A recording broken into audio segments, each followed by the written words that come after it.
You're gonna see some serious shit. We all have stories we grew up with. Cartoons, movies, video games. The stuff that shaped how we saw the world. But have you ever gone back and realized maybe they weren't what you thought?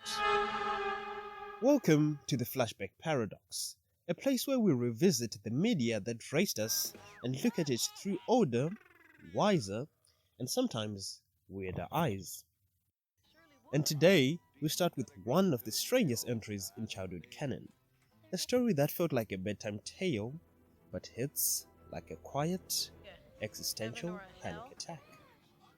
Let's dive into The Adventures of Mark Twain. Released in 1985 and directed by Will Vinton, the father of claymation, The Adventures of Mark Twain was technically a children's film, but it was also a philosophical, surreal anthology wrapped in Twain quotes. The human race has one weapon: laughter. The story follows Tom Sawyer, Huck Finn, and Becky Thatcher as they sneak aboard Twain's time-traveling airship.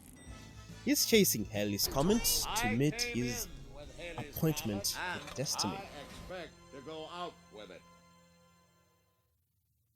When I watched this as a kid, I was mesmerized.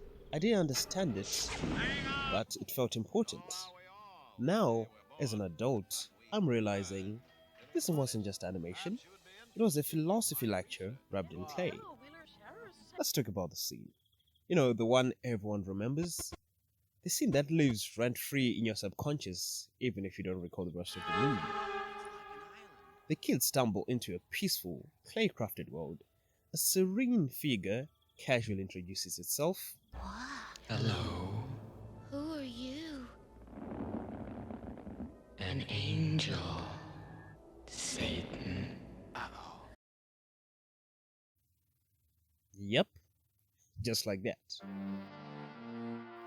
What follows is a slow, deliberate conversation with this androgynous clay being who proceeds to conjure life, encourage the kids to play God, You may make some people.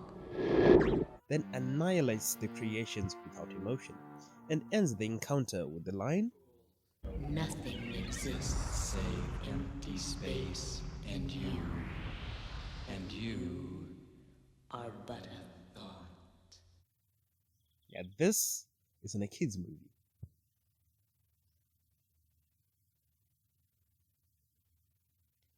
I remember feeling the kids' fear, laughing when they laughed. I was young and impressionable, and honestly, I can't tell if those were my true feelings or just reactions imposed by the movie itself. But now, I find myself looking through Twain's eyes. I see his dichotomy. Oh, I don't know. I don't want to express an opinion. You see, I'd have friends in both places. The Alpha and Omega, Twain the optimist and the pessimist. His views on life, its meaning, or startling lack thereof. Mark Twain, the real Twain, was charming, cynical, and fascinated by the absurdity of existence. The film doesn't dilute that, it leans into his dark humor.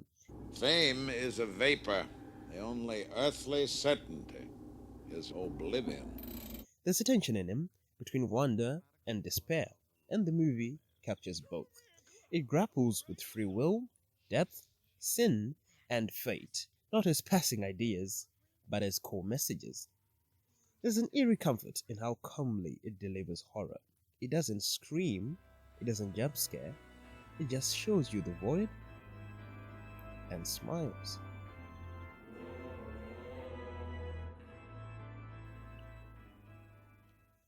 Looking back, I don't regret watching this as a kid.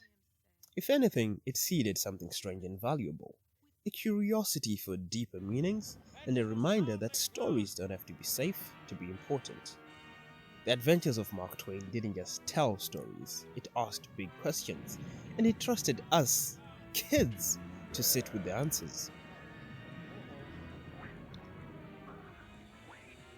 The Adventures of Mark Twain is a strange, unsettling masterpiece. It's a claymation odyssey through philosophy, despair, and maybe a little hope.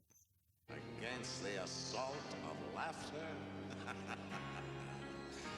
Nothing can stand. What childhood favorite should we explore next? Let us know in the comments below. Like, subscribe, and stay curious. Because sometimes the things we left behind still have something to say.